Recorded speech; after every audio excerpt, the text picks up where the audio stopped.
नमस्कार, मैं आभा शर्मा जावास आपके सम्मुख पंचतंत्र की कहानियाँ लेकर उपस्थित हुई हूँ।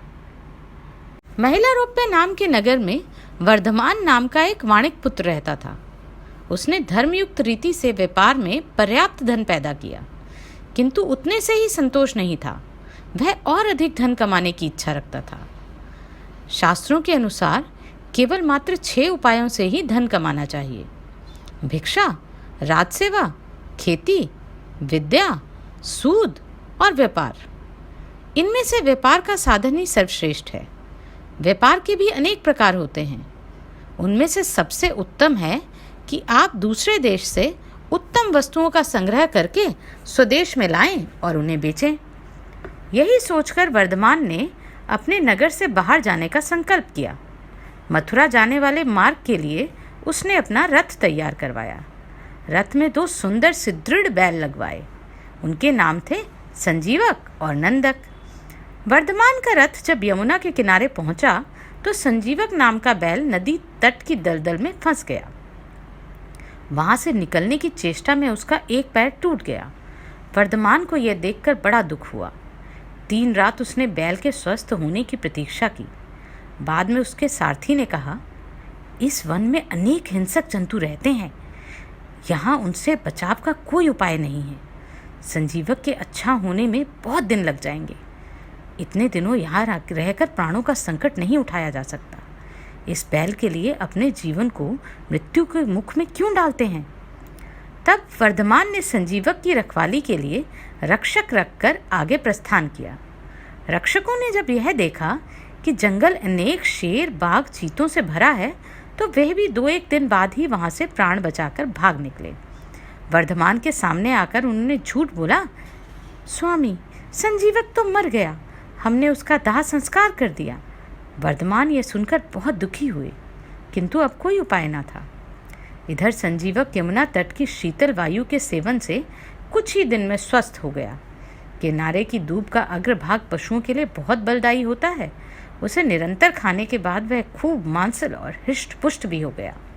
दिन भर नदी के किनारों को सींगों से पाटना और मदमस्त होकर गरजते हुए किनारों की झाड़ियों से सींग उलझाकर खेलना उसका अब यही काम था। एक दिन उसी यमुना तट पर पिंगलक नाम का एक शेर पानी पीने आया। वहां उसने दूर से ही संजीवक की हुंकार सुनी।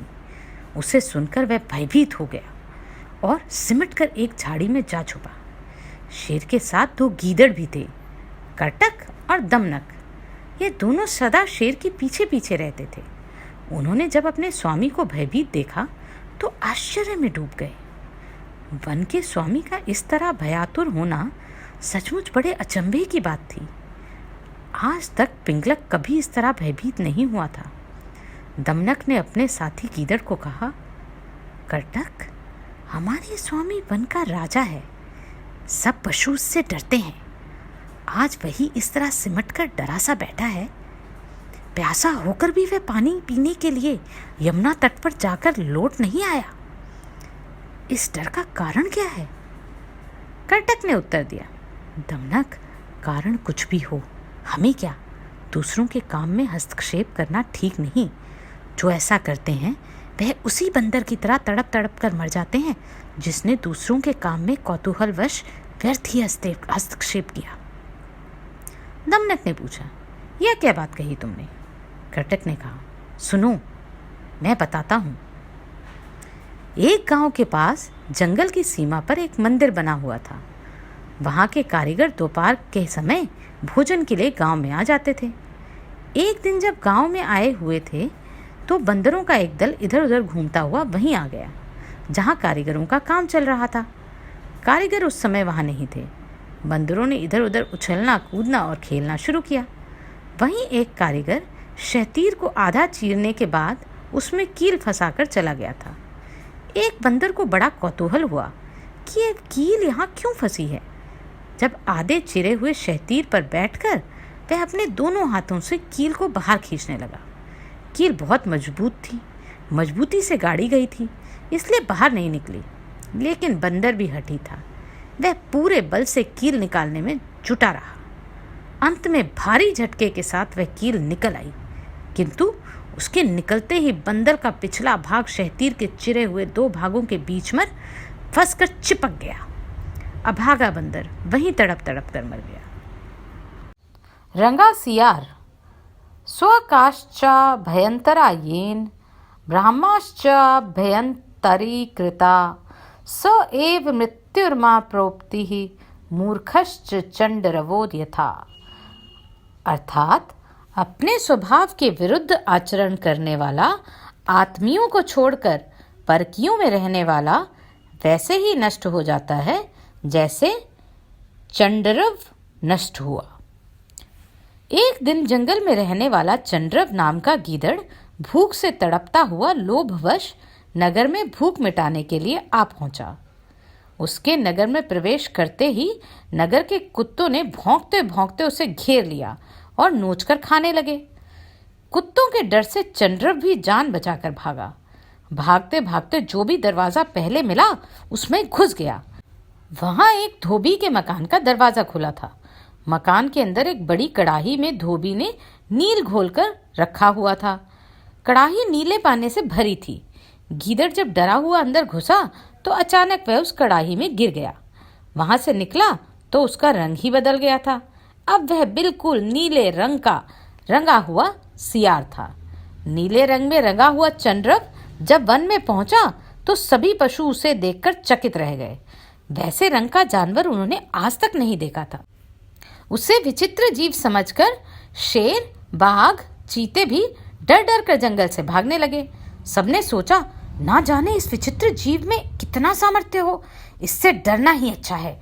चंडरव ने जब सब पशुओं को डरकर भागते देखा तो बुलाकर बोला, पशुओं, मुझसे डरते क्यों हो? मैं तुम्हारी रक्षा के लिए यहाँ आया हूँ। त्रिलोक के राजा ब्रह्मा ने मुझे आज ही बुलाकर कहा था कि आजकल चौपायों का कोई राजा नहीं है। सिंह, मृग आदि सब राजाहीन हैं। आज मैं तुझे उन सब का राजा बनाकर भेजता हूँ। तू वहाँ जाकर सबकी रक्षा कर। इसलिए मैं यहाँ आ गया। मेरी छत्र छाया में सब पशु आनंद से रहेंगे। मेरा नाम ककुद्रुम है। यह सुनकर राजा, शेर आदि पशुओं ने चंडरव को राजा मान लिया और बोले, स्वामी, हम आपके दास हैं, आज्ञा पालक हैं। आज से आपकी आज्ञा का ही हम पालन करेंगे। चंडरव ने राजा बनने के बाद शेर को अपना प्रधानमंत्री बनाया, बाघ को नगर रक्षक और भेड़िए को संतरी बनाया। अपने आत्मीय गीदड़ों को जंगल से बाहर निकाल दिया। उनसे बात भी नहीं की। उसके बाद शेर आदि जीव छोटे छोटे जानवरों को मारकर चंडरव को भेंट करते थे। चंडरव उनमें से कुछ भाग खाकर शेष अपने नौकरों चाकरों में बांट देता था। कुछ दिन तो उसका राज्य बड़ी शांति से चलता रहा, किंतु एक दिन बड़ा अनर्थ हो गया। उस दिन चंडरव को दूर से गीदड़ों की किलकारियां सुनाई दी। उन्हें सुनकर चंडरव का रोम रोम खिल उठा। खुशी में पागल होकर वह भी किलकारी मारने लगा। शेर, बाघ आदि पशुओं ने जब उसकी किलकारी सुनी तो वह समझ गए, ये चंडरव ब्रह्मा का दूत नहीं बल्कि मामूली गीदड़ है। अपनी मूर्खता पर लज्जा से सिर झुकाकर वे वापस से सलाह करने लगे, इस गीदड़ ने तो हमें खूब मूर्ख बनाया, हमें इसको दंड देना ही चाहिए, इसे मार डालते हैं। चंडरव ने शेर, बाघ आदि की बात सुन ली। वह भी समझ गया कि अब उसकी पोल खुल गई, अब जान बचानी कठिन है, इसलिए वह वहां से भागा। किंतु शेर के पंजे से भागकर कहाँ जाता। एक ही छलांग में शेर ने उसे दबोचकर खंड खंड कर दिया। इसीलिए मैं कहता हूँ कि जो आत्मियों को दुत्कार कर परायों को अपनाता है उसका नाश हो जाता है। दमनक की बात सुनकर पिंगलक ने कहा, दमनक, अपनी बात को तुम्हें प्रमाणित करना होगा। इसका क्या प्रमाण है कि संजीवक मुझे द्वेष भाव से देखता है? इसका प्रमाण आप स्वयं अपनी आंखों से देख लेना। आज सुबह ही उसने मुझे यह भेद बताया है कि कल वह आपका वध करेगा। कल यदि आप उसे अपने दरबार में लड़ाई के लिए तैयार देखें, उसकी आंखें लाल हों, होंठ फड़कते हों, एक और बैठकर आपको क्रूर वक्र दृष्टि से देख रहा हो, तब आप मेरी की हुई बात पर स्वयं विश्वास कर लेंगे। शेर पिंगलक को संजीवक बैल के विरुद्ध उकसाने के बाद दमनक संजीवक के पास गया। संजीवक ने जब उसे घबराए हुए आते देखा तो पूछा, मित्र, स्वागत हो, क्या बात है? बहुत दिन बाद आए, कुशल तो है? राज सेवकों के कुशल का क्या पूछना, उनका चित्त सदा अशांत रहता है। स्वेच्छा से वे कुछ भी कह नहीं सकते, निशंक होकर शब्द भी नहीं बोल सकते। इसलिए सेवा वृत्ति को जब वृत्तियों से अधम कहा जाता है। मित्र, आज तुम्हारे मन में कोई विशेष बात कहने को है, वह निश्चिंत होकर कहो। साधारणतः राज सचिवों को सब कुछ गुप्त रखना चाहिए, किंतु मेरे तुम्हारे बीच कोई पर्दा नहीं। तुम बेखटक अपने दिल की बात मुझसे कह सकते हो। आपने अपने वचन दिया है, इसलिए मैं कह देता हूँ। बात यह है कि पिंगलक के मन में आपके प्रति पाप भावना आ गई है। आज उसने मुझे बुलाकर एकांत में कहा, कल सुबह ही वह आपको मारकर अन्य मांसाहारी जीवों का भूख मिटाएंगे। दमनक की बात सुनकर संजीवक कुछ देर तक हतप्रद रह गया। मूर्छना सी छा गई उसके शरीर में। कुछ चेतना आने के बाद तीव्र वैराग्य भरे शब्दों में बोला, राज सेवा सचमुच बड़ा धोखे का काम है। राजाओं के दिल होता ही नहीं है।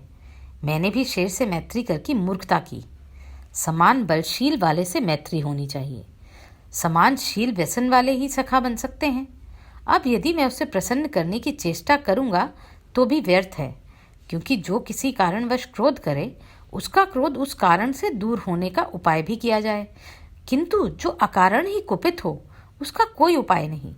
निश्चय ही पिंगलक के पास रहने वाले जीवों ने ईर्ष्यावश उसे मेरे विरुद्ध उकसा दिया है। सेवकों में प्रभु की प्रसन्नता पाने की होड़ लगी ही रहती है। वे एक दूसरे की वृद्धि सहन नहीं कर सकते। मित्र, यदि यही बात ठीक है तो मीठी बातों से अब राजा पिंगलक को प्रसन्न किया जा सकता है। वही उपाय करो। नहीं दमनक, यह उपाय सच्चा उपाय नहीं है।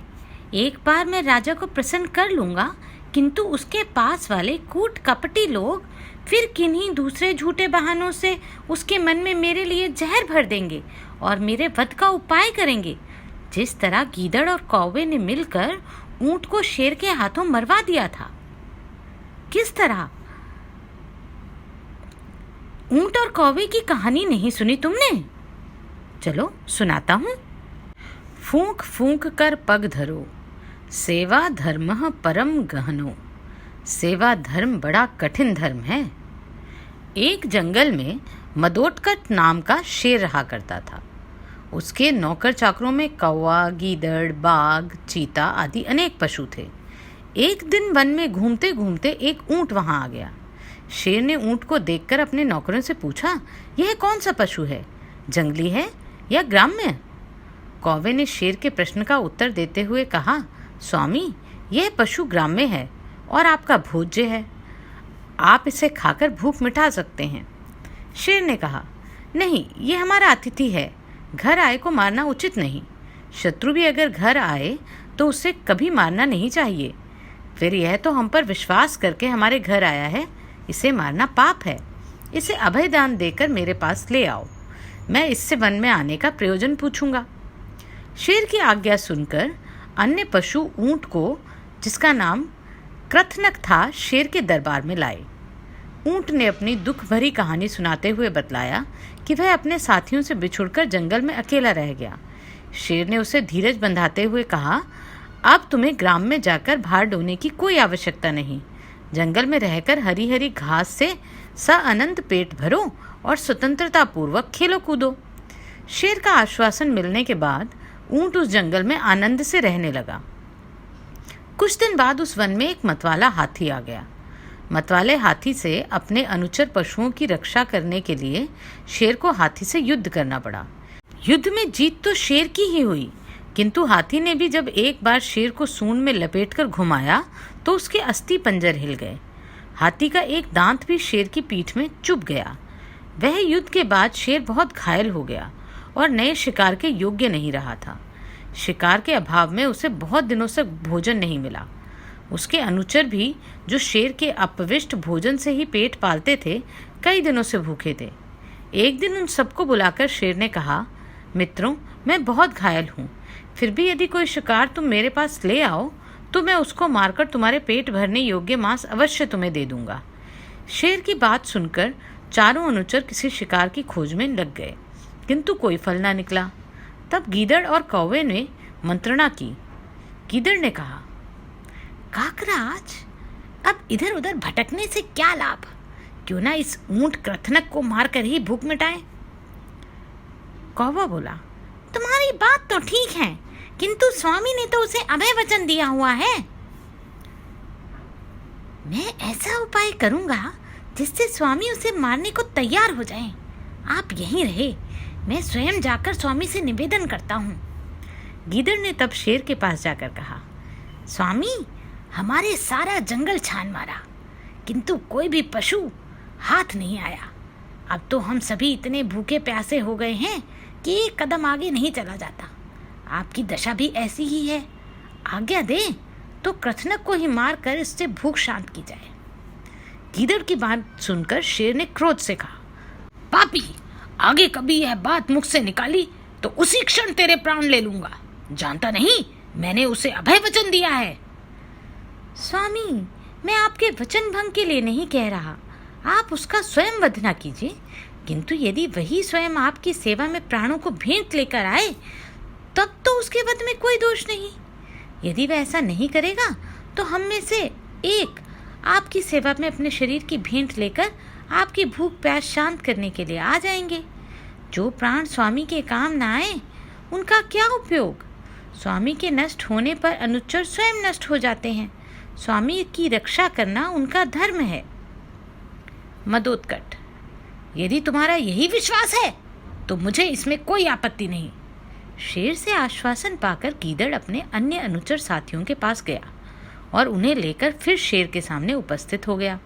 वे सब अपने शरीर के दान से स्वामी की भूख शांत करने के लिए आए थे। गीदड़ उन्हें यह वचन देकर लाया था कि शेर शेष सब पशुओं को छोड़कर ऊंट को ही मारेगा। सबसे पहले कौवे ने शेर के सामने आकर कहा, स्वामी, मुझे खाकर अपनी जान बचाएं, जिससे मुझे स्वर्ग मिले। स्वामी के लिए प्राण देने वाला स्वर्ग जाता है, वह अमर हो जाता है। गीदड़ ने कौवे को कहा, अरे कौवे, तू इतना छोटा है कि तेरे खाने से स्वामी की भूख बिल्कुल शांत नहीं होगी। तेरे शरीर में मांस ही कितना है जो कोई खाएगा। मैं अपना शरीर स्वामी को अर्पण करता हूँ। गीदड़ ने जब अपना शरीर भेंट किया तो बाघ ने उसे हटाते हुए कहा, तू भी बहुत छोटा है। तेरे नख इतने बड़े और विषैले हैं कि जो खाएगा उसे जहर चढ़ जाएगा, इसलिए तू अभक्ष्य है। मैं अपने को स्वामी को अर्पण करूँगा, मुझे खाकर वे अपनी भूख शांत करेंगे। यह देखकर कृतनक ने सोचा कि वह भी अपने शरीर को अर्पण कर दे। जिन्होंने ऐसा कहा था उनमें से किसी को भी शेर ने नहीं मारा था, इसलिए उसे भी मारने का डर नहीं रहा था। यह सोचकर कृतनक ने भी आगे आकर बाघ को एक और हटा दिया और अपने शरीर को शेर को अर्पण किया। तब शेर का इशारा पाकर गीदड़, चीता, बाघ आदि पशु ऊंट पर टूट पड़े और उसका पेट फाड़ डाला। सब ने उसके मांस से अपनी भूख शांत की। संजीवक ने दमनक से कहा, तभी मैं कहता हूँ कि छल कपट से भरे वचन सुनकर किसी को भी उन पर विश्वास नहीं करना चाहिए, और यह कि राजा के अनुचर जिसे मरवाना चाहें उसे किसी न किसी उपाय से मरवा ही देते हैं। निस्संदेह किसी नीच ने मेरे विरुद्ध राजा पिंगलक को उकसा दिया है। अब दमनक भाई, मैं एक मित्र के नाते तुझसे पूछता हूँ, मुझे क्या करना चाहिए? मैं तो समझता हूँ कि ऐसे स्वामी की सेवा का कोई लाभ नहीं है। अच्छा है कि तुम यहाँ से जाकर किसी दूसरे देश में घर बनाओ।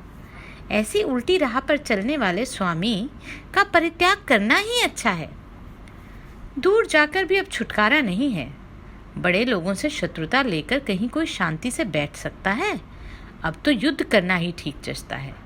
युद्ध में एक बार ही मौत मिलती है, किंतु शत्रु से डरकर भागने वाला तो प्रतिक्षण चिंतित रहता है। इस चिंता से एक बार की मृत्यु कहीं अच्छी है। दमनक ने जब संजीवक को युद्ध के लिए तैयार देखा तो वह सोचने लगा, कहीं ऐसा ना हो यह अपने पैने सींगों से स्वामी पिंगलक का पेट फाड़ दे। ऐसा हो गया तो महान अनर्थ हो जाएगा।